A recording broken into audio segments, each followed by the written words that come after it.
Perkenalkan, saya perkenalkan saudara Said Imran, pengurusi Pertubuhan Sahabat Ulul Amri Malaysia, ingin membuat sidang media sempena penyembahan warkah kepada Duli Yang Maha Mulia Seri Paduka Baginda dan Pertuan Agong, memohon pengampunan diraja kepada Yang Berhormat Datuk Seri Najib Razak, sekaligus mencadangkan perlantikan beliau sebagai Perdana Menteri Interim atau caretaker. Dipersilakan Puan Said Imran. Assalamualaikum warahmatullahi wabarakatuh. Hari ini kita telah persembahkan warkah kita yang bertajuk pengampunan diraja ke atas Yang Berhormat Datuk Seri Haji Muhammad Najib bin Tun Haji Abdul Razak, sekaligus melantik beliau sebagai Perdana Menteri Interim atau caretaker. Perkataan pengampunan diraja ini bersifat subjektif. Ianya tidak sama seperti pengampunan diraja oleh Datuk Seri Anwar Ibrahim.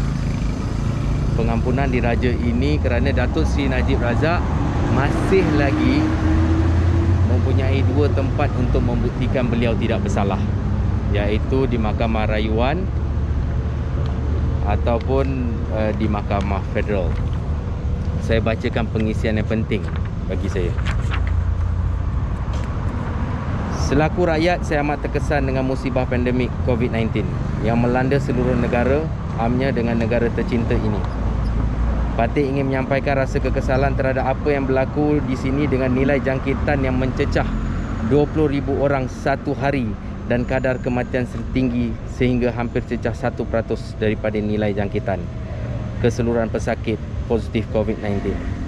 Ini jelas menggambarkan betapa pentadbiran kerajaan pimpinan Yang Amat Berhormat Tan Sri Perdana Menteri kini dibayangi kegagalan besar dalam menyusun sumber keupayaan tenaga kerja dan mengatur strategi pengurangan kadar jangkitan COVID. Patik selaku pimpinan badan bukan kerajaan yang sentiasa menyokong dan menyanjung tinggi ketokohan dan kebijaksanaan Seri Paduka Baginda Tuanku dalam pemerintahan negara tercinta ini, ingin mencadangkan supaya Seri Paduka Baginda Tuanku dapat memberikan pengampunan diraja khusus kepada orang besar berempat negeri Pahang Yang Berhormat Datuk Seri Haji Muhammad Najib bin Tun Haji Abdul Razak daripada apa jua tindakan mahkamah baik yang sedang berlangsung ataupun yang telah dijatuhi hukuman bersalah ke atas beliau. Patik yakin Allah Subhanahu Wa Taala saja mampu membuka hati semua rakyat untuk menerima kembali kepimpinan Yang Berhormat Datuk Seri Haji Muhammad Najib untuk mentadbir kerajaan Seri Paduka Baginda Tuanku dengan lebih sempurna dan menjamin kesejahteraan, kesentosaan dan kebahagiaan rakyat Seri Paduka Baginda Tuanku di masa akan datang, insya-Allah. So apa yang saya nak sampaikan adalah ini merupakan satu peluang untuk kita selamatkan rakyat Malaysia. Bagi saya, Datuk Seri Najib mempunyai dua kriteria, iaitu kepercayaan oleh Tuanku dan pengalaman beliau sebagai bekas Perdana Menteri untuk mentadbir negara Malaysia kembali. Sebab saya lihat daripada kebanyakan rakyat Malaysia ingin Datuk Seri Najib kembali mentadbir negara.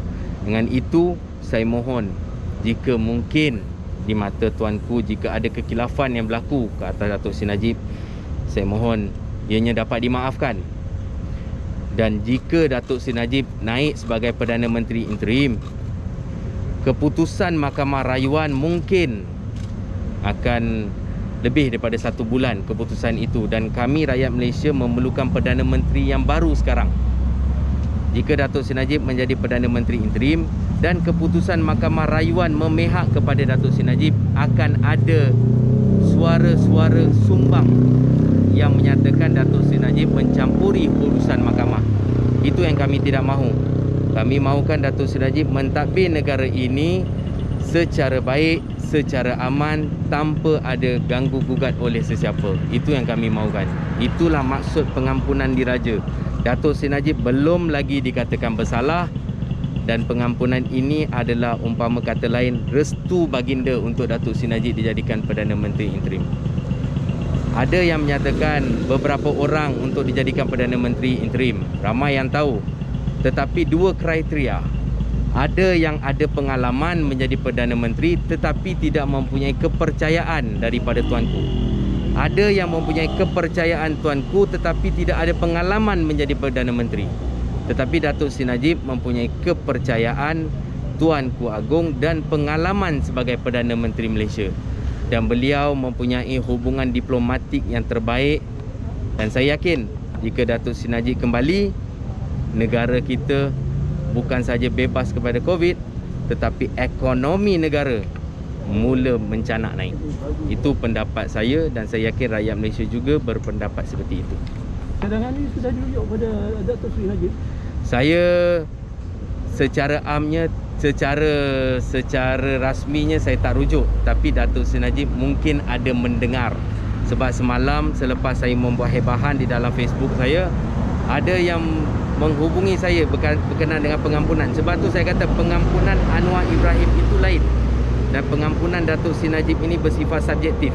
Sebab saya tidak mahu jika dibenarkan Datuk Seri Najib menjadi Perdana Menteri interim, apabila keputusan memihak kepada beliau, akan ada suara-suara sumbang yang menyatakan Datuk Seri Najib mencampuri urusan mahkamah. Itu yang kami tak mahu. Tetapi peluang kita 6 bulan sebagai Perdana Menteri interim terpulang kepada rakyat. Jika Datuk Seri Najib dapat buat yang terbaik, siapa Perdana Menteri pada PRU15, anda tentukan sendiri.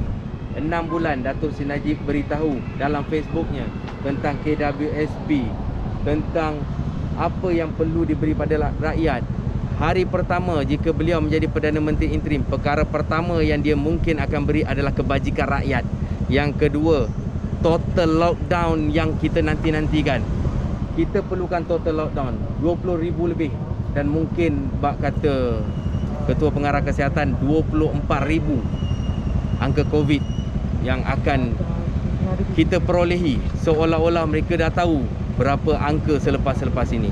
So bagi saya, Malaysia harus menerima, wajib menerima Perdana Menteri baru kerana Tan Sri Mahyadin Yassin telah kehilangan 14 ahli parlimen. Bermakna Tan Sri mempunyai 100 kerusi parlimen saja. Ianya sah kerana Presiden UMNO telah menghantar surat kepada Yang di-Pertuan Agong bahawasanya 14 orang telah keluar daripada Perikatan Nasional. Terbukti Tan Sri Mahyadin hilang majoriti. Dan bagaimana beliau boleh menjadi Perdana Menteri sekarang ni, saya pun tak tahu. Kerajaan yang flip-flop, keputusan yang sentiasa berubah-ubah. Ini kan pula ingin membuka pelbagai sektor. 2 dos vaksin, ramai 2 dos vaksin sekarang pun terkena jangkitan balik. So bagaimana untuk pulang ke kampung? Adakah tidak sayangi orang tua? Saya pun tak tahu apa keputusan kerajaan ini. So hari ni saya ingin bercakap tentang Datuk Seri Najib saja.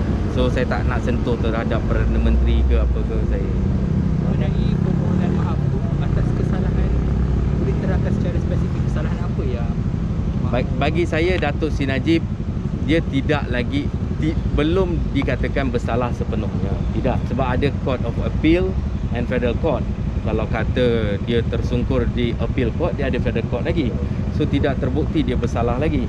Tetapi bagi saya, bila kita mahukan Datuk Seri Najib sebagai Perdana Menteri interim, maka bagi saya Datuk Seri Najib, tuanku perlu beri pengampunan. Perkataan pengampunan itu secara subjektif.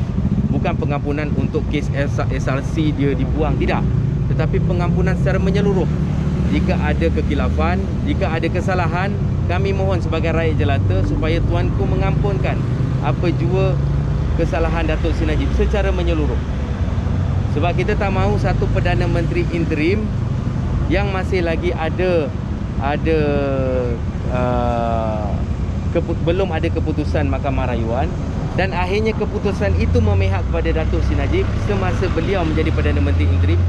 Akan ada suara-suara sumbang yang menyatakan Datuk Seri Najib mencampuri urusan mahkamah. Dan sampai bila perkara ini nak dibawa begitu luas, saya rasa perlu ditamatkan. Sebab rakyat pun dah tahu fitnah terhadap Datuk Seri Najib, dan terbukti Datuk Seri Najib dapat duitnya kembali 114 juta dan membuktikan 1MDB itu tidak bersalah bagi saya. Kerana duit itu telah dikembalikan untuk UMNO dan untuk Datuk Seri Najib. Dan itu maksud saya tentang pengampunan. Soalan-soalan lain? Okey, bagi pihak Pertubuhan Sahabat Ulul Amri Malaysia, kami mengucapkan terima kasih kepada tuan-tuan dan puan-puan semua. Sekian, wabillahi taufiq wal hidayah. Wassalamualaikum warahmatullahi wabarakatuh.